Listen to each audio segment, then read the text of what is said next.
My name is Manisha, Springboarder at Girl Springs. Today I'm interviewing Emily Hart from Motion Moms. Can you tell me a little bit about yourself? Absolutely. Thank you so much for having me. So, at Motion Moms, I am the COO. That means that I am the Chief Operating Officer. I get the opportunity to oversee the day-to-day comings and goings of the business. Motion Moms as an agency does app development. We do mobile applications, web applications, integrations between multiple pieces of software. We do data dashboards, all kinds of things like that. Our big mission is to make sure that we're providing the right solutions to our clients who are trying to solve a problem in their business. That's cool. What do you do on a day-to-day basis? All kinds of things. From a day-to-day basis, I definitely spend at least a couple hours on something related to client projects. So whether that means that I'm interfacing directly with the client, maybe I'm in meetings with them, maybe I'm presenting updates on where we are in that project, or helping them understand this is the next step you should take. I may also be working with a client from the perspective of how do we prioritize the features that we're building. You know, budgets aren't endless and timelines aren't endless. And so as a result, we have to figure out what do we need to tackle first.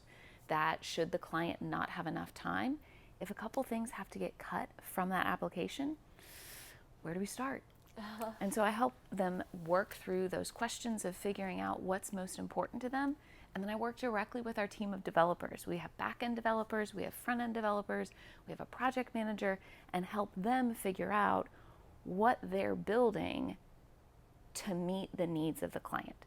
So I get the opportunity really to serve as a translator between our clients, who are very non-technical, and our development team, which of course is very technical, and make sure that everybody is speaking the same language and the product that we build at the end of the day is exactly what we need to solve the problem at hand. Can you tell me more about how you got here? Absolutely. It was not the traditional path. So I went to college to go into journalism. I have a degree in journalism and mass communication. Wow. And I really thought that I wanted to work for a magazine. That was my goal when I was in college. What college did you go to? I went to Sanford. Okay. And at the time, the headquarters for Southern Living was directly next door to Sanford. That's part of why I picked it. By the time that I graduated, Southern Living had left that location, and I started realizing I didn't want to go into the world of journalism. I didn't want to be a writer or an editor. I found myself being drawn very much toward technology. And all throughout college, I had really focused on working with my classmates about how to best use the applications that were in front of us. Yes, we were producing things like newspapers and magazines, but it was the technology that really had me interested. And so actually, after I graduated, I went to work for Apple. Oh, wow. I started at the retail store here in Birmingham, and very quickly found myself doing training. I was leading training both for customers and for employees. So I got the opportunity to go through a couple rounds of very specific Apple training. I'm officially small device certified, which means that I can take Genius Bar appointments. And then I was able to facilitate that training for other employees who came through the store. I really loved that combination of humans and technology. We can't look at either one of those in a vacuum, and it's really, really important for us to always look at technology through the lens of how does this impact people's lives? You know, it's not just an app, it's a tool that somebody uses to accomplish something. So I spent several years with Apple, and then I finished out that experience by being able to take a position with their corporate office out in Cupertino. And I worked with them to lead education programs for youth in Apple retail stores globally. So I got to lead Apple Camp for the summer, got to help make plans for field trips to the Apple store in the fall. It was a fantastic experience that I wouldn't trade for anything, but I realized I wasn't forever going to be happy in a large company. At that time, my husband and I had started thinking about, well, we probably want to have kids at some point. And the full-time California, Silicon Valley work for Apple just didn't fit what we wanted out of life. And so I interviewed with this little company that a former Apple coworker had told me about. It's called Motion Mobs. And I got on the phone while I was still out in California with the founder, my now business partner, and just talked to her about what she was doing in this company. She described their need for somebody to really be a translator between the technical and the non-technical. And that's what I had already been doing. I always joke and I say that Motion Mobs originally hired me because they needed somebody who could write English instead of code. How do you feel like COVID impacted your business? Oh gosh. So COVID was very interesting for our client base because we don't specialize in a particular vertical. It's not one particular industry or another. And so we saw clients on both ends of the spectrum. We had clients who called us and said, Emily, business has never been better. We have so much demand. There are so many clients. We don't even know how to keep up with it. We need you to build more technology for us.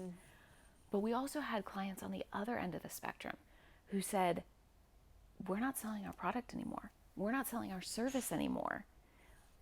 I think we have to pull back. We can't do our project with you anymore because we don't know how we're going to keep our team employed. We don't know how we're going to continue selling our product.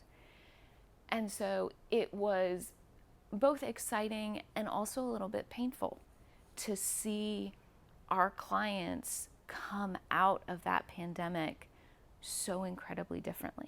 You know, some of them barely recovered. Others are thriving in a way that they never have before. So for our business, we pretty much held steady through because, you know, as one client ramps up, another one ramped down. But realistically, it was more the emotional response to watching how our clients were so dramatically impacted by something entirely outside of their control. Yeah, that must have been very sad as well. Yeah. So you talked about your day-to-day life and like what you had to do and how you got through COVID. What kind of skills did you need to get through all of that? Oh, absolutely. So a lot of the skills that I think both me and my coworkers use on a daily basis were in fact not learned in school. School is great. I mean, by all means, I think I personally grew a lot as a professional. I learned a lot of critical thinking skills in school. But as far as the on-the-job skills that our entire team uses, I think these are things that we have learned through work. It is by facing a real challenge that is in front of you with a client, and you have to figure out how to respond to the situation. You have to learn how to think outside of the box in a way that no teacher had ever proposed to me in a classroom. So is there any other advice you'd give to other girls like me watching this video maybe? I think the number one piece of advice that I would offer is don't get too stressed out over school. I promise you. I lead the hiring at Motion Mobs. I have never judged anybody on their grades, on what they majored in, what college they went to. Look at your academics as the opportunity to grow you as a person. Learn about the things that interest you, dig into them, and have the best time that you possibly can growing into the adult that you are one day going to be. I promise you, nobody's going to check your report card. Any other closing words for our audience here? I think that's it. Thanks so much for chatting with me today. Thank you guys for talking with me and Emily. You can visit Motion Mobs at www.motionmobs.com, and you can watch more videos like this at Girl Springs.